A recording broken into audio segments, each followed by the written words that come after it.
दोस्तों, आज की सबसे पहली और बड़ी खबर। झारखंड के मुख्यमंत्री श्री हेमंत सोरेन ने कहा, स्कूल बसों को भी एम्बुलेंस की तरह मिले रास्ता। मुख्यमंत्री हेमंत सोरेन संत जेवियर्स स्कूल डोरंडा के 62 वर्ष पूर्ण होने के अवसर पर आयोजित नवसृजन कार्यक्रम में बतौर मुख्य अतिथि शामिल हुए। इस अवसर पर मुख्यमंत्री ने विद्यालय के नवनिर्मित डायमंड जुबली ब्लॉक का उद्घाटन किया। उन्होंने कहा कि अभी के समय में गर्मी बेतहाशा बढ़ रही है। ऐसे में स्कूल बसों को एम्बुलेंस की तरह रास्ता मिले ताकि छोटे बच्चों को जल्दी घर पहुंचने में सुविधा हो। इस संबंध में जल्द ही सरकार फैसला लेगी। हालांकि अब तक इस पर अंतिम निर्णय नहीं लिया गया है। बड़ी खबर है, झारखंड पंचायत चुनाव में बिना जाति प्रमाण पत्र नहीं लड़ पाएंगे चुनाव। झारखंड पंचायत चुनाव के प्रत्याशी बिना जाति प्रमाण पत्र के चुनाव नहीं लड़ सकेंगे। निर्वाचन आयोग के द्वारा दिए गए नामांकन पत्र के साथ ही जाति प्रमाण पत्र की मूल प्रति लगाना होगा। ऐसे में झारखंड में पंचायत चुनाव में आरक्षित सीटों पर चुनाव लड़ने के लिए इन वर्गों को जाति प्रमाण पत्र के लिए मारामारी मची है। इसके लिए अंचल अधिकारियों के कार्यालय में आवेदन की भरमार है। बता दें कि चुनाव में आरक्षित वर्गों को आरक्षण का लाभ लेने के लिए प्रमाण पत्र जमा करना होगा और इसके लिए खतियान का प्रमाण देना आवश्यक है।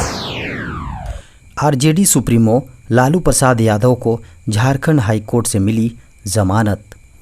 बहुचर्चित चारा घोटाला मामले में सजायाफ्ता लालू प्रसाद यादव को डोरंडा कोषागार से अवैध निकासी के मामले में हाईकोर्ट से बेल मिला है।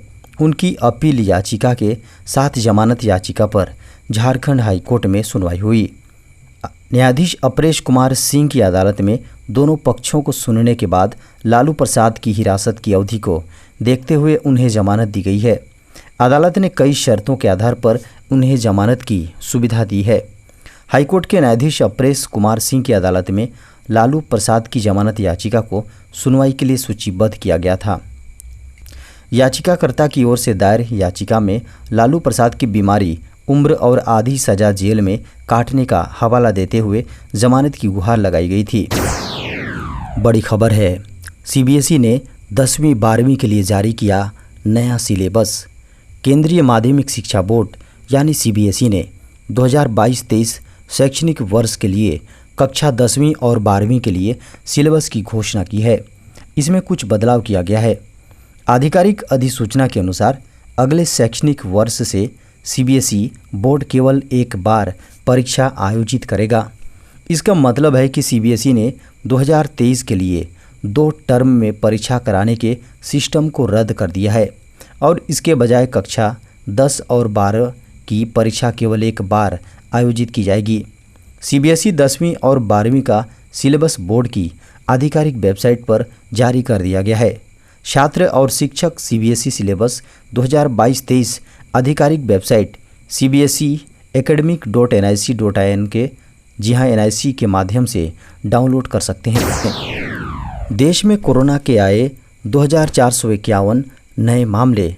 एक दिन में कोरोना वायरस संक्रमण के 2451 नए मामले सामने आने के बाद देश में कोविड-19 के कुल मामले बढ़कर 4,30,52,425 हो गए, जबकि एक्टिव मामले बढ़कर 14,241 हो गए। सुबह 8 बजे जारी अपडेटेड आंकड़ों के अनुसार भारत में संक्रमण के कारण 54 और मरीजों की मौत के बाद मृतकों की संख्या बढ़कर 5,22,116 हो गई। मंत्रालय के अनुसार देश में कुल संक्रमण के सक्रिय मामले 0.03% है। वहीं मरीजों के ठीक होने की राष्ट्रीय दर 98.75% है। पिछले 24 घंटे के दौरान में 808 नए एक्टिव कोरोना वायरस संक्रमण के मामलों के साथ वृद्धि रिकॉर्ड की गई है। आंकड़ों के अनुसार संक्रमण की दैनिक सकारात्मकता दर 0.55% और साप्ताहिक दर 0.47% है। देश में अभी तक कुल 4,25,16,068 लोग संक्रमण से रिकवर हो चुके हैं और कोविड-19 से मृत्यु दर 1.21% है। वहीं राष्ट्रव्यापी टीकाकरण अभियान के तहत अभी तक कोविड-19 रोधी टीकों की 187.26 करोड़ से अधिक खुराक दी जा चुकी है। दोस्तों, बड़ी खबर है, शिक्षकों को सरकार ने दी बड़ी खुशखबरी। वेतन के लिए मिले 477 करोड़। माध्यमिक शिक्षा निदेशालय ने सभी कोटि के माध्यमिक विद्यालयों एवं +2 स्कूलों के शिक्षकों एवं अन्य कर्मियों के वेतन के लिए 477 करोड़ रुपए जारी कर दिए हैं। इनमें 366 करोड़ रुपए माध्यमिक एवं 110 करोड़ रुपए +2 स्कूलों के लिए जारी किए गए हैं। इस राशि से चालू वित्तीय वर्ष में वेतन का भुगतान होगा। निदेशालय द्वारा जारी आदेश में कहा गया है कि इस राशि से विशेष परिस्थिति में बकाया भुगतान निदेशालय की सहमति से होगा।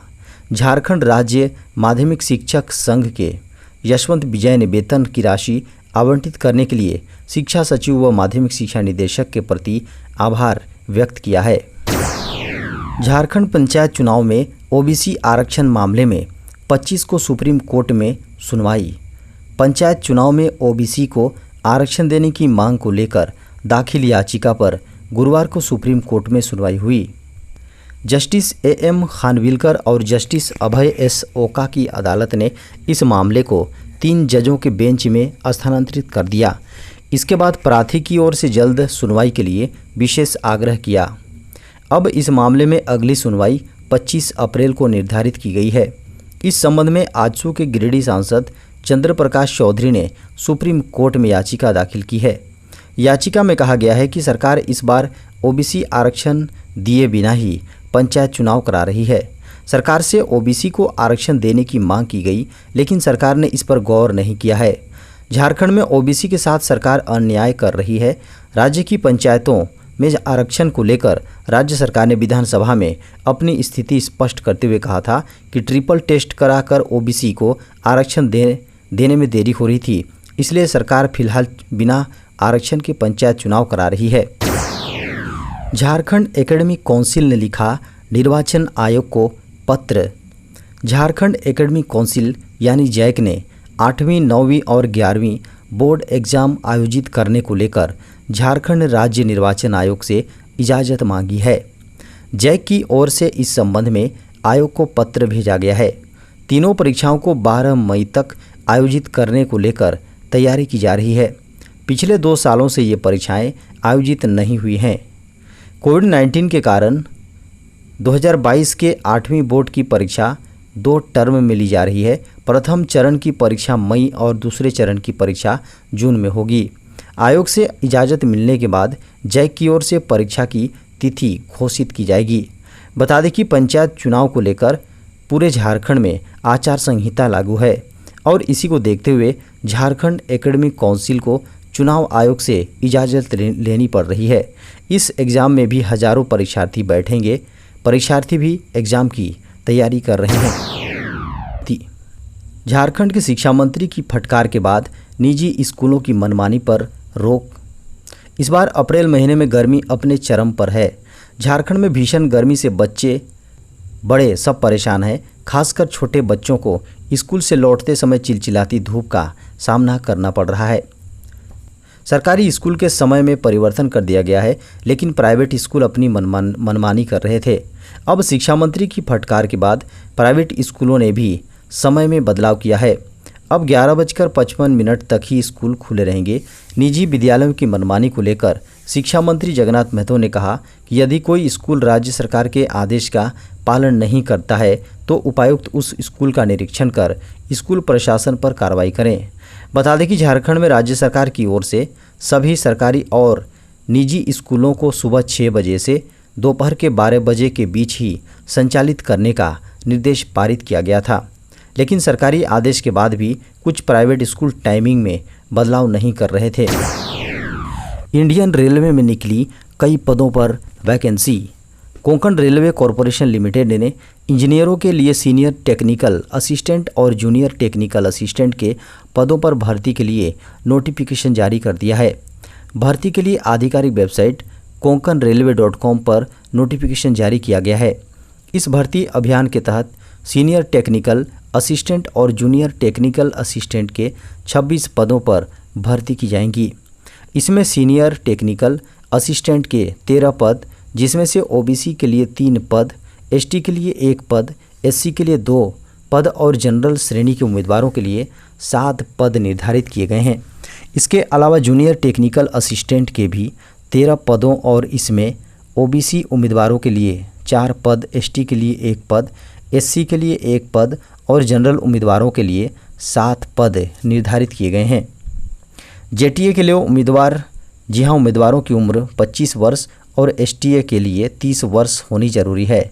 आवेदन करने के इच्छुक उम्मीदवारों के पास सीनियर टेक्निकल असिस्टेंट और जूनियर टेक्निकल असिस्टेंट के पद के लिए एआईसीटीई द्वारा अनुमोदित मान्यता प्राप्त विश्वविद्यालय से 60% अंकों के साथ full time engineering degree BE BTech होनी जरूरी है।